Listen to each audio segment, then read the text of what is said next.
Waɗannan dai wakilan kafafen yaɗa labarai daban-daban ne da ke cikin tawagar hukumar kula da aikin hajji ta Najeriya a aikin hajjin bana suke halartar liyafar cin abincin dare ta bankwana da hukumar ta shirya masu a ofishinta da ke birnin Makkah. I'm very, very happy for what you have done.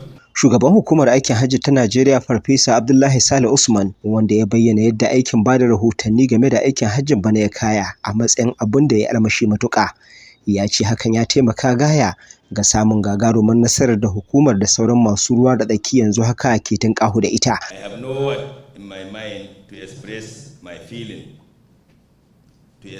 Ba ni da wata kalma da zan iya amfani da ita wajen bayyana hakikanin farin ciki na kan irin haɗin kan da kuka baiwa wannan hukuma. Su ma kwamishinonin hukumar a ɓangaren kuɗi da ɓangaren yaɗa labarai da bincike da ɓangaren gudanarwa kazalika da sakataren hukumar sun magantu a wajen taron. Bisa ga abin da muka gani kawo yanzu a aikin hajjin bana, ku yi ƙoƙari matuƙa. Allah ya saka muku da alkhairi.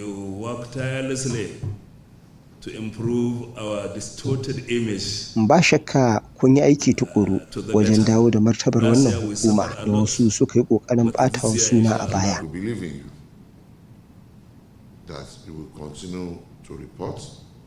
Muna fatar za ku ci gaba da yada kyawun ayyukanmu saboda kusan dukkanin abin da wannan hukuma ta yi alkhairi ne.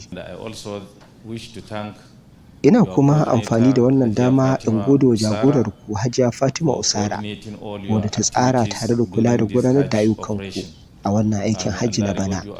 Ina fatar Allah ya saka muku da mafificin alkhairinsa. Tawagar kafafen yaɗa labarai ta hukumar aikin hajji ta ƙasa wannan shekara, wadda aka ƙaddamar a Abuja a cikin watan Mayun da ya gabata, ta ƙunshi wakilai fiye da 60 da aka zaƙulo daga kafafen yaɗa labarai da ma masu ta'ammali da kafafen sadarwa na yanar gizo a sassa daban-daban na Najeriya.